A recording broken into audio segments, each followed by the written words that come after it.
कल्पना कीजिए, एक बड़ा सा तालाब है। पानी एकदम शांत, साफ और नीला। इस तालाब में हजारों लाखों मछलियां तैर रही हैं। ये मछलियां, यही आपकी और मेरी कमाई है। हमारी डेली मेहनत, ओवर टाइम आवर्स और सपनों के लिए की गई सेविंग, जो हमने सोच समझकर भविष्य के लिए बचत के तौर पर अलग रखा है। अब इस तालाब के किनारे बैठे हैं कुछ मछली पकड़ने के महान उस्ताद। वो कहते हैं, अरे भाई, तुम्हें मछली पकड़नी नहीं आती? कोई बात नहीं, तुम हमें तालाब में मछली पकड़ने का अधिकार दे दो। हम तुम्हारे लिए बड़ी बड़ी हृष्ट पुष्ट मछलियां पकड़ कर देंगे।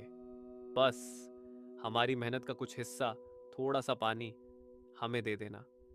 सुनने में ठीक लगता है ना? आप मेहनत नहीं करेंगे और आपको मछलियां मिल जाएंगी। ये उस्ताद हैं हमारे म्यूचुअल फंड, स्टॉक ब्रोकर, वित्तीय सलाहकार।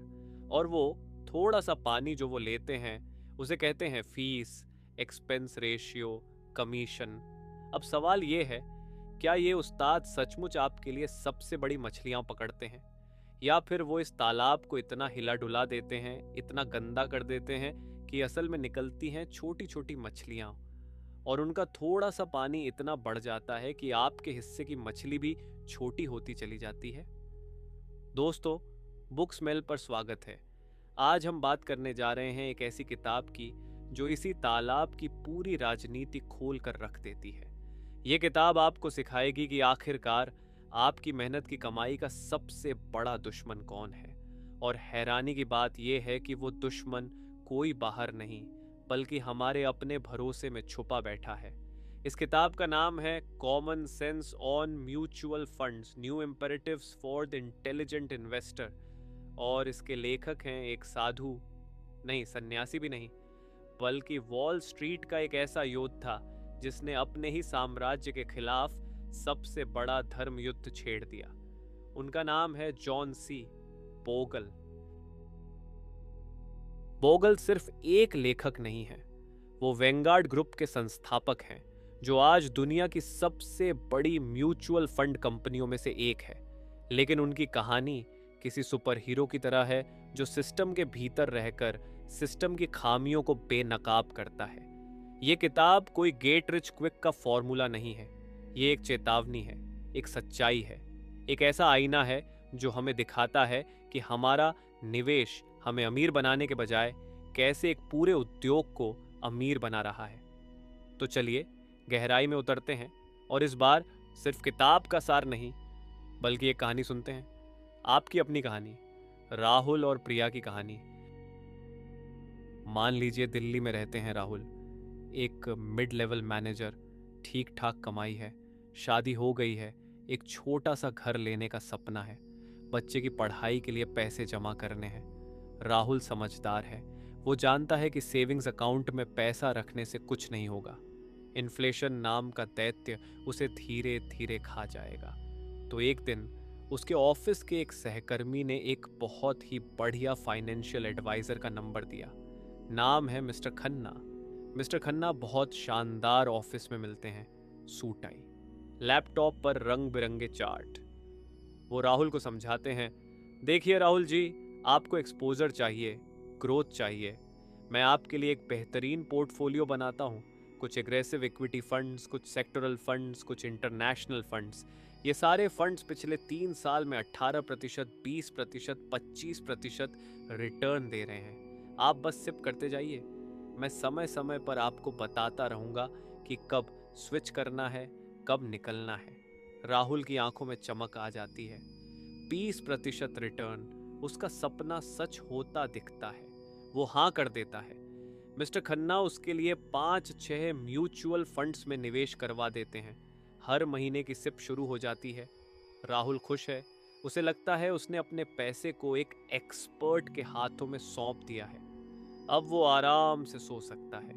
लेकिन यहीं से शुरू होती है जॉन बोगल की सीख। बोगल कहते हैं, राहुल जागो।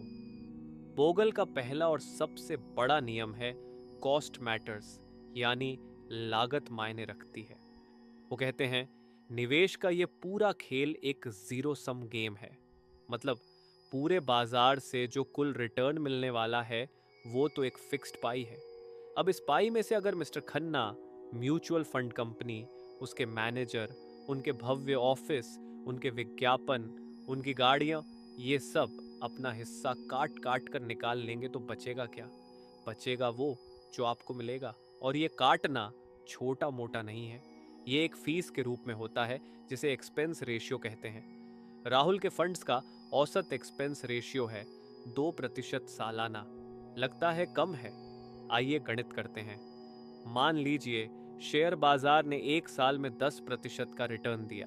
अब राहुल के फंड ने भी 10% ही रिटर्न बनाया, जो कि अपने आप में एक बड़ी मान्यता है। फंड मार्केट को बीट कर पाते हैं कि नहीं, ये हम बाद में देखेंगे। तो राहुल को मिलना चाहिए 10%, लेकिन नहीं, फंड कंपनी पहले अपना 2% काट लेगी, तो राहुल को मिलेगा 8%। फर्क सिर्फ 2% का है? नहीं दोस्तों, ये फर्क एक ज्वालामुखी की तरह है जो समय के साथ फटता है। 30 साल के निवेश पर 10% के रिटर्न से 1 लाख रुपए बन जाते हैं, लगभग 17.5 लाख रुपए। लेकिन 8% के रिटर्न से वही 1 लाख रुपए बनते हैं सिर्फ 10 लाख रुपए। देखा आपने, सिर्फ 2% की फीस ने राहुल के पोर्टफोलियो से 7.5 लाख रुपए खा लिए। ये पैसा गया कहाँ? मिस्टर खन्ना की कमीशन में, फंड हाउस के महंगे ऑफिस में, उनके टीवी विज्ञापनों में। और राहुल, उसका सपना, उसका छोटा सा घर धुंधला पड़ गया। बोगल का आह्वान है, हर फीस, हर कमीशन, हर ट्रांजैक्शन कॉस्ट तुम्हारे दुश्मन की तलवार है।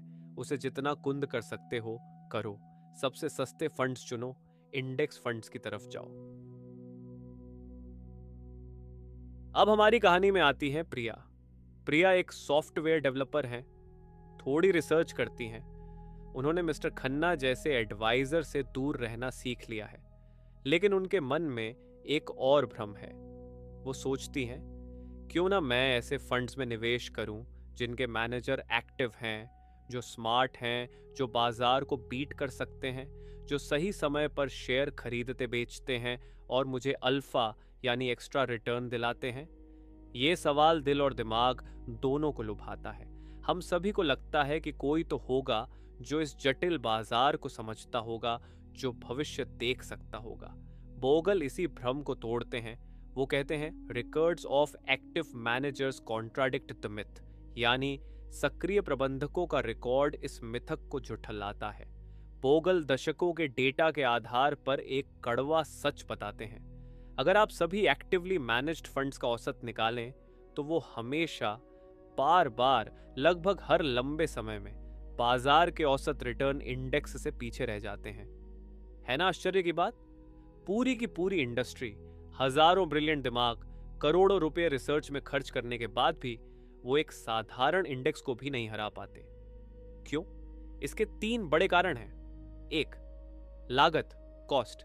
जैसा कि हमने देखा, इन फंड्स की फीस बहुत ज्यादा होती है जो रिटर्न को खा जाती है। 2, टर्नओवर।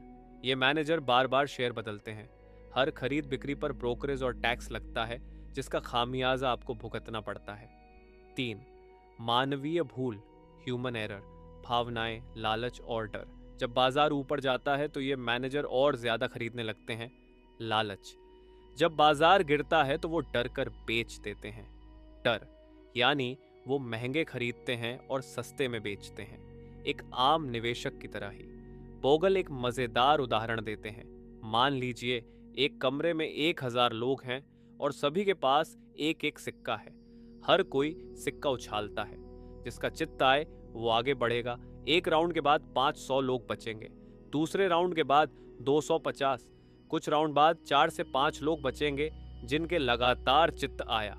अब अखबार उन 4 से 5 लोगों के फोटो छापेगा। ये हैं सिक्का उछालने के महान उस्ताद। क्या वो सचमुच उस्ताद हैं? नहीं, वो तो बस किस्मत वाले हैं। बाजार में भी ऐसे ही कुछ फंड मैनेजर कुछ साल लगातार अच्छा परफॉर्म कर लेते हैं। मीडिया उनकी तारीफों के पुल बांध देता है, लेकिन अगले 5 से 10 साल में उनकी किस्मत फिर से औसत में लौट आती है और तब तक आप उनकी महंगी फीस दे चुके होते हैं। प्रिया के लिए बोगल की सलाह स्पष्ट है, इंडेक्स फंड्स में निवेश करो। इंडेक्स फंड वो फंड होते हैं जो पूरे बाजार, जैसे निफ्टी 50 या सेंसेक्स की नकल करते हैं। उनमें कोई स्मार्ट मैनेजर नहीं होता जो शेयर चुनने की कोशिश करे। बस पूरे इंडेक्स के शेयरों को उनके वेट के हिसाब से खरीद लिया जाता है। इसकी फीस बहुत कम होती है, 0.1% से 0.5%, और लंबे समय में यही साधारण दिखने वाला रास्ता जटिल और महंगे एक्टिव फंड्स को हरा देता है, क्योंकि ये बाजार का ही रिटर्न देता है और फीस कम होने के कारण बाजार से थोड़ा बेहतर रिटर्न देता है। राहुल और प्रिया दोनों ही एक और गलती करते हैं, वो है टाइमिंग द मार्केट और सेलेक्टिंग द राइट फंड के चक्कर में पड़ना। बाजार गिरता देख राहुल घबरा जाता है। उसे लगता है, अरे यार, मेरे तो सारे पैसे डूब गए, निकलता हूं, और वो नुकसान में ही अपने फंड्स बेच देता है। दूसरी तरफ जब बाजार तेजी से ऊपर जा रहा होता है तो उसे लगता है, वाह यार, यहां तो पैसा बनता है, और डालता हूं। वो महंगे में और शेयर खरीद लेता है। ये है टाइमिंग द मार्केट की कोशिश। बोगल कहते हैं, बाजार का समय निकालना समुद्र की लहरों का रुख बताने जैसा है, नामुमकिन। जो लोग ये कोशिश करते हैं वो ज्यादातर मामलों में फेल हो जाते हैं। प्रिया सेलेक्टिंग द राइट फंड में उलझी रहती है। वो पिछले साल के टॉप परफॉर्मर फंड्स में पैसा लगाती है। अगले साल वो फंड फिजड्डी साबित होते हैं तो वो दूसरे फंड्स में स्विच करती है। ये स्विचिंग भी उसकी फीस और टैक्स बढ़ाती है। इन दोनों जालों से बचने का बोगल का मंत्र है टाइम इन द मार्केट, ना कि टाइमिंग द मार्केट। मतलब साफ है, बाजार में समय बिताना जरूरी है, बाजार का समय निकालना नहीं। एक लंबी अवधि के लिए निवेश करो और बैठ जाओ। बाजार के उतार चढ़ाव से डरो मत, वो तो प्रकृति का नियम है। जब बाजार गिरेगा तो तुम्हारा सिप, सिस्टमैटिक इन्वेस्टमेंट प्लान, तुम्हारे लिए सस्ते में शेयर खरीदेगा। जब बाजार चढ़ेगा तो तुम्हारे पुराने महंगे शेयर तुम्हें मुनाफा देंगे। ये एक ऑटो पायलट की तरह है, तुम्हें कुछ करने की जरूरत नहीं, बस अनुशासन से हर महीने निवेश करते रहो और अपना धैर्य ना खो। बोगल कहते हैं, निवेश एक साधना की तरह है, इसमें भावनाओं के आगे झुकना नहीं है।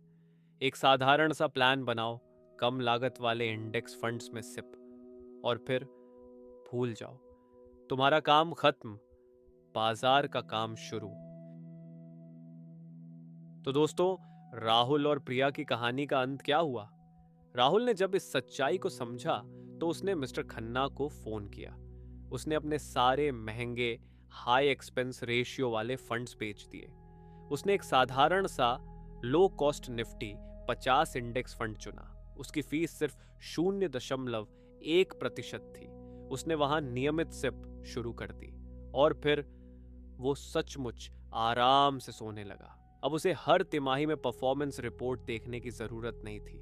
उसे ये सोचकर तनाव नहीं होता था कि मिस्टर खन्ना ने आज कौन सा स्विच किया है।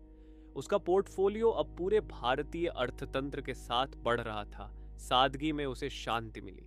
प्रिया ने भी अल्फा की तलाश बंद कर दी। उसने अपना पोर्टफोलियो सरल बनाया, एक इंडेक्स फंड इक्विटी के लिए, एक डेट फंड के लिए। उसने एक एसेट एलोकेशन तय किया, जैसे 70% इक्विटी, 30% डेट, और हर साल सिर्फ एक बार उसने अपने पोर्टफोलियो को इस एलोकेशन में वापस लाने के लिए बैलेंस किया, रिबैलेंसिंग।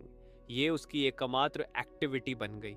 बाकी समय वो अपनी नौकरी पर फोकस करती, अपने परिवार के साथ समय बिताती।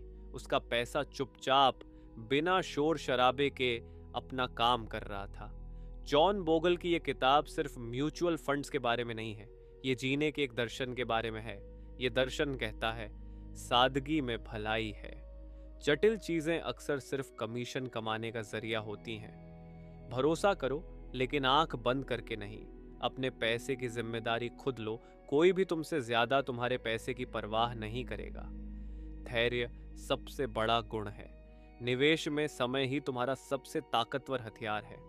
लागत वो दानव है जिसे तुम हरा सकते हो, और उसे हराने का एकमात्र तरीका है सस्ते इंडेक्स फंड्स। बोगल ने अपनी आखिरी सलाह में कहा है, don't look for the needle in the hashtag, just by the hashtag. यानी घास के ढेर में सुई ढूंढने की मेहनत मत करो, बस पूरा का पूरा घास का ढेर ही खरीद लो। पूरे बाजार में निवेश करो। तो बुक स्मेल के प्यारे श्रोताओं, अगली बार जब कोई आपको कोई शानदार फंड स्कीम दिखाए, कोई सुनहरा सलाहकार आपको भविष्य के सपने दिखाए, तो एक पल रुकिए, उसे सिर्फ एक सवाल पूछिए, इसकी फीस कितनी है? क्योंकि आपकी मेहनत, आपके सपने, आपका भविष्य सिर्फ एक एक्सपेंस रेशियो के भरोसे नहीं छोड़े जा सकते। अपना पैसा खुद संभालिए, सादगी चुनिए, धैर्य रखिए। यही है जॉन बोगल का कॉमन सेंस, जो असल में बहुत ही असाधारण ज्ञान है। किताब पढ़ने का मन हो तो ज़रूर पढ़िए, नहीं तो बस इन बातों को याद रखिए। ये आपके जीवन का एक पाठ है जो शायद आपको कहीं और नहीं मिलेगा। शुक्रिया। अगली किताब तक खुश रहिए, सीखते रहिए। तो दोस्तों, ये थी वो कहानी जो आपके पैसे की तकदीर बदल सकती है। जॉन बोगल की ये बातें कोई रॉकेट साइंस नहीं है, बस वो सादा सा कॉमन सेंस है जिसे हम भूल गए हैं। उम्मीद है राहुल और प्रिया की कहानी के जरिए ये बातें आपके दिल और दिमाग तक पहुंची होंगी। अगर ये सारांश आपको कुछ नया सिखा गया, अगर इसने आपकी निवेश की सोच पर कोई सवाल खड़ा किया, तो यही इस चैनल का मकसद पूरा हो गया। हम बुक स्मेल पर ऐसी ही गहरी, जीवन बदल देने वाली किताबों की कहानियां आप तक लाते रहेंगे, ताकि आपका समय बचे और ज्ञान मिले। तो अब आपसे मेरी एक छोटी सी गुजारिश है, इस वीडियो को लाइक ज़रूर कर दीजिए। इससे हमें पता चलता है कि आपको ये कंटेंट पसंद आया। बुक स्मेल चैनल को सब्सक्राइब कर लीजिए और घंटी का आइकन दबा दीजिए, ताकि अगली बार जब भी कोई नई किताब की गहरी बात लेकर आए, आप तक सबसे पहले पहुंच सके। नीचे कमेंट्स में ज़रूर बताइए, आपको निवेश में सबसे बड़ी चुनौती क्या लगती है? आप आगे किस किताब पर सुनना चाहेंगे? या फिर बस लिख दीजिए, सादगी में भलाई है, ताकि हम सब मिलकर बोगल के इस मंत्र को याद रख सकें। आपका एक कमेंट, एक लाइक, एक सब्सक्रिप्शन हमारे लिए बहुत बड़ी प्रेरणा है। इसी से हमें पता चलता है कि हम सही रास्ते पर हैं। आपका बहुत बहुत शुक्रिया कि आपने अपना कीमती समय दिया। फिर मिलेंगे एक और नई किताब, एक नई सीख के साथ। जय हिंद और पढ़ते रहिए।